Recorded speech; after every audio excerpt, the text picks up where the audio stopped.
Brad, Scott Thompson, Marley, Luke McDonald, are they all available? And if so, do they all come back? Yeah, look, if they're all fit, we think they're in our best team, but it's a matter of getting through training. And unfortunately, I can't shed any light on those guys. I mean, Marley you'd think would be available, but again, he's got to get through training, and I've just probably more got to have a one-on-one conversation with him about how he's feeling physically and mentally. And Scotty and Luke will be tests. They'll do bits and pieces of training today, but we've got another day before we put the team in, so we'll try and see how they pull up tomorrow, then name the team. Be pretty keen to obviously get some defenders back. You haven't had much luck there, and particularly with Buddy, the chance of him coming back too. Yeah, look, it's just one of those things. I mean, we've lost a few defenders, but we've found a few too. I mean, while Ablett was really influential last week, we thought Kane Turner looked pretty good down back. He's got all the hallmarks to be a good defender. He's really competitive. He's quick. He's really tenacious. So he was.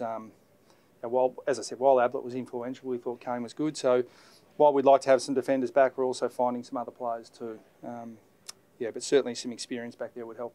Just on Sam Durbin, there's been a bit of commentary that he gets a week and a couple of elbows get away with it. Do you understand why people are uncomfortable with that?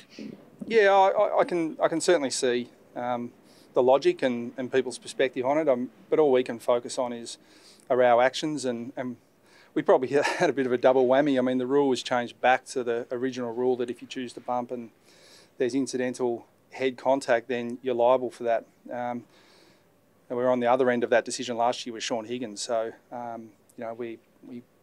we were part of the discussions around what the rule should be, and we fell on the side of the fact that if you choose to bump, then you're liable for any consequence from that. So, we accept Sam's decision, and we'll leave it to others to criticise the Fife and Ablett ones if necessary. Did you consider challenging that at all? Were you clear on the rule?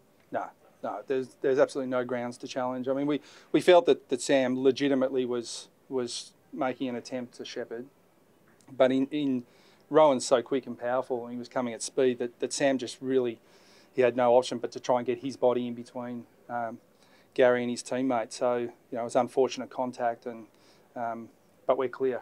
I mean, it's a bumping action, and there was a concussion as a result. The structure up forward, a guy like Mason Wood was probably a little bit quiet the other night, but do you feel like the structure that he provides is still really helpful for you at the moment? Oh, no doubt. He's a unique player. He's a great athlete, and he complements our other forwards. And we've spoken a lot about over the last couple of weeks that we've improved our avenues to goal. And 2 weeks ago it was Cam Zerha kicking 5. Last week it was Brown kicking 5. And Mason's time will come to get on the end of a few. As long as our forward line's functioning better, then we're pretty happy with the makeup of it. It certainly looks a lot more potent. It's on the back of a bit better ball movement, but also the personnel down there at the moment. Got a chance to go back to a venue that you've got a pretty good record at. I mean, how much sort of belief does that sort of build among the team?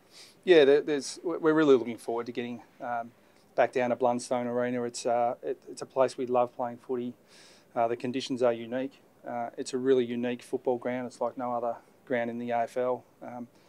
And we just feel at home there. We've got unbelievable home crowd support, and we would have preferred to be down at Hobart earlier in the year, to be honest. But we've got this game plus another 3 down there, so we're really looking to continue to build on the momentum that we created down there in previous years. Dane Rampy's got a suspended fine hanging over his head. Can you suck him in to do it again this week?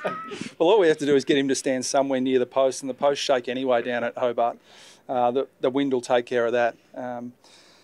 So whoever's having the shot for goal, I think the goalpost's going to be shaking in the breeze anyway, without any help from any individual players. But it was a unique one. But I think the rule's there for a purpose. But my personal take on it is that common sense prevailed, and I'd like to see common sense applied more often in the AFL. So you don't think they should have been paid a free kick? Not personally, but that's only my opinion. It's not the club doesn't have a position, and everyone's entitled to their opinion, but I just don't think it influenced the outcome of the game. Can you? So if the free kick wasn't paid, do you scratching your head like all of us why he gets sent? And please explain.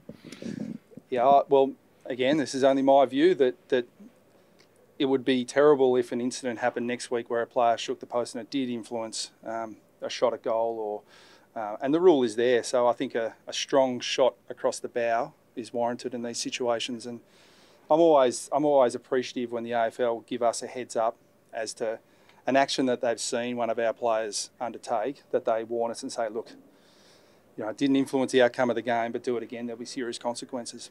I think it's only common sense. The Swans have the lowest contested ball differential in the AFL. Does a stat like that stand out to you and impact your preparation? Yeah, I think it's an interesting one because look at Kennedy, Parker, Heaney, Mills, Jones, George Hewitt. They've got some quality in there. So, I think that you've got to look at the way games are played as well. And Sydney set up a really contested style of footy. They've always been tough and dour in the contest, and they play a highly contested game. So that the numbers are going to be higher. So the differential potentially doesn't speak to what's actually happening as much. But again, that's something I'm sure they're looking at more than we are, because we're just looking at how well we're doing in the contest, and it's an area we'd like to do a bit better as well. You continue to play Jack through the middle, particularly this week when there's a Josh Kennedy type? Yeah, we will. I mean, he's a versatile player. And look, even when he was playing predominantly forward, I still, on a number of occasions, publicly stated that I still see him as an inside midfielder. But it's what's best for the team in any given circumstance during a game or week to week. But he'll definitely play through the midfield this week. Bryce Gibbs was saying on radio yesterday he's finding a lot of the games are a real grind this season. Do you think it's going to open up at some stage, or are you finding that as well, that a lot of them are just grinding and just got to keep going? Yeah, it's hard to predict what's going to happen. But I personally, my view is it's a function of the equality piece and how well the AFL have been able to tighten up the competition. And that doesn't mean there's not going to be big margins in games, but it just means that the difference between your best and your worst is going to have a much bigger outcome or bearing on the outcome of the game.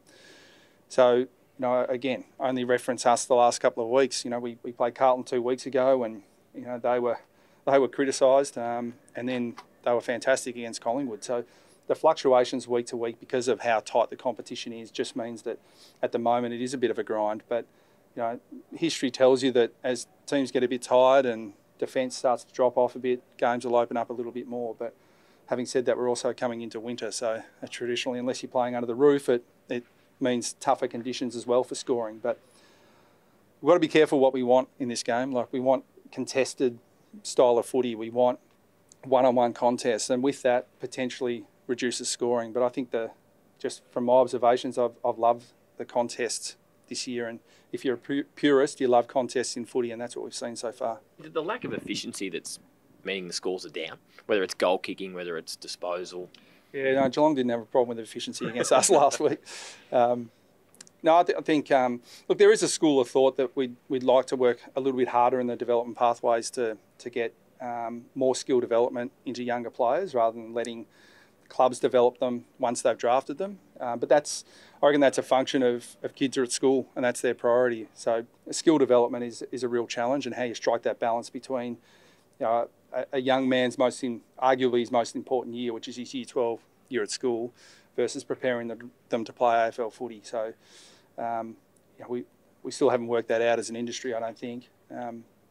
But yeah, as for scoring, I think that's got to come secondary to the contest, and we get some high scoring games and some low scoring games, but I think that for the purists who love contests, footy's pretty good at the moment. One more different one. The NBA had their draft lottery this morning, which is great theatre and great drama. Is it something you'd like to see the AFL try one day?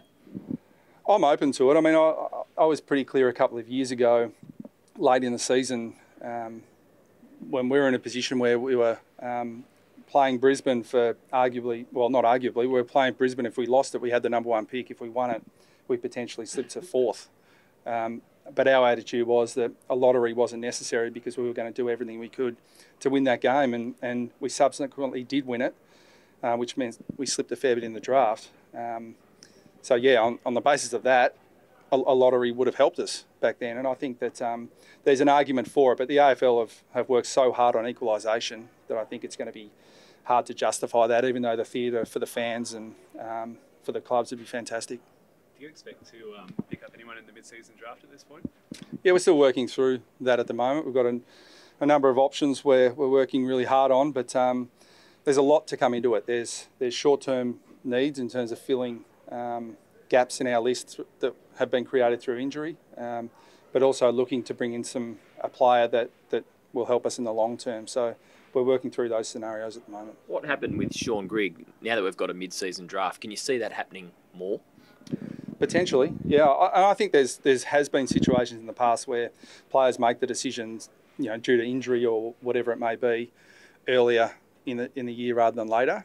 And if that's the case, if they've already made that decision, then it helps clubs, particularly clubs who are going well, to replace that player in season. So it just adds another element of flexibility to list management, which has certainly been welcomed over the last couple of years with things like trading future picks and live trading in the draft. So it's just another tool that we have to add to that flexibility.